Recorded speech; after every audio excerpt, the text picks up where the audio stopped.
Hi everyone, it's Dr. Kevin here from Snelgrove Chiropractic. So you've been prescribed a cervical orthotic device, otherwise known as a cervical traction unit. And you probably wonder, how the heck do I use it? And when do I use it? And what's the purpose of it? So in this short video, I want to explain to you the purpose of the cervical traction unit and also the process or the protocol for using it. So in our office, we have two different types of cervical orthotic devices. The first one is called a Denerol, and that's this one here. There are different sizes of it, and one's for youth all the way up to adults. The second one is an Apex cervical orthotic device, and you can see it's almost like it's three blocks of foam that are stacked on top of each other. Now the smaller one, the nice thing about this unit, the smaller one can be used for a child's spine or a small adult spine, and the other ones can be used when the adult's neck is longer or taller. We will let you know when we explain your traction instructions to you in office which device is suited for you as well as for your neck type based upon your exam findings as well as from your x-ray findings. So the purpose of the cervical tractioning, the why behind it, why we're asking you to do this at home, not for us but for you, is to help bring that curve back into your neck region. And so what that looks like is that normally the neck, a healthy neck, should have a nice backwards curve that looks just like that. You may have heard me explain it to be just like a backwards banana-shaped curve.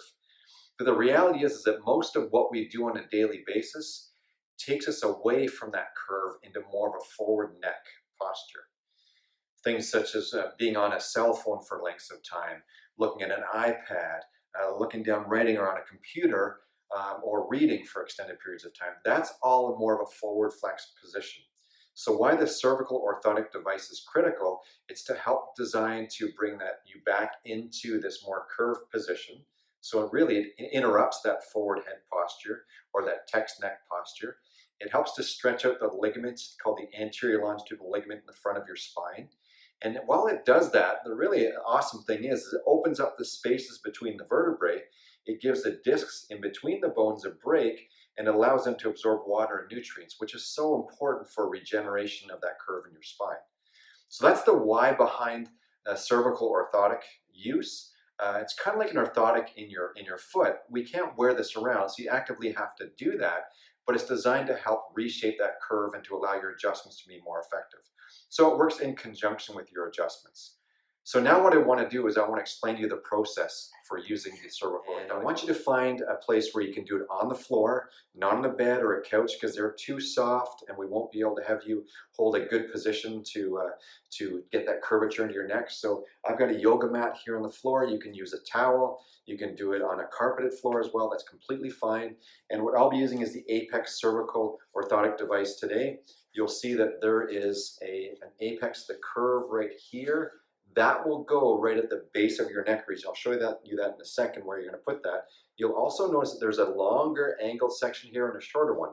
The longer angled section will go up against your shoulders, and the other area will be where your head hangs over and rests on that part. Okay, so the longer section is up against your shoulders. Where you want to put the apex of this cervical orthotic device is right at the base of your neck region.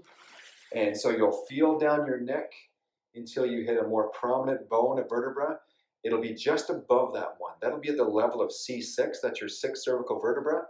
If we've given you any other recommendations to place it anywhere else, then you follow that. Otherwise, you can go down to C6, and that's where you'll be positioning the orthotic device. So I'm just going to show you how to use it. It's pretty simple. So the orthotic device is flat on the floor. I'm just going to lay back and just position it right at that prominent vertebra at C6. You can let my head rest right back. My knees are bent up. My arms are just resting at my side. My shoulders are relaxed. I'm just going to point my chin towards the ceiling.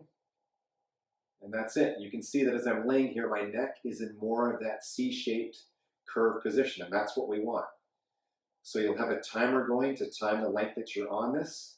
When your timer's up, what you'll do is you'll roll gently to your side and just push yourself up so that you're in a seated position, and then just sit there for a few seconds, and then you can stand up after that. So the protocol is that you're going to do it for 1 minute each day for up to 6 days in the first week, And then each week thereafter, you're going to build a minute. So the first week will be 1 minute, the second week will be 2 minutes, and you keep building until you get between 12 to 15 minutes of using the cervical orthotic device. So it's critical. What's important is that the frequency of using it. I want you to use it 6 times a week. So choose one day that you're going to have as a rest day, and then do that for the length of time that's required, and then gradually build upon it. So you can use a timer on your phone, an egg timer, whatever you want, but just make sure that you're consistent with it, because at the end of the day, that's how we're going to give the greatest changes to that curvature in your neck region. What you will feel is a slight stretch in the front of your spine, maybe a little bit of compression in behind where you're touching that orthotic device. Otherwise, it should be comfortable to use. But you should stop, though, if you have any extremely sharp pains that you're feeling, any dizziness or instant headaches that you have, or numbness and tingling. And if you do feel those sensations, then don't use a traction unit until after we've discussed things with you at your next adjustment. We might go through and modify how you're using it, or just make sure that you're using it the right way. Okay, so it's not too difficult. Consistency with it's critical. Traction devices will get the changes with them when you use them. And so I look forward to seeing the changes with you as well. If you have any questions at all, feel free to reach out to the office. You can reach out at your next adjustment, or you can email the office if you want an answer sooner at info@snelgrovechiropractic.com. So that's it. Have an awesome day, and I look forward to seeing you at your next adjustment. Take care.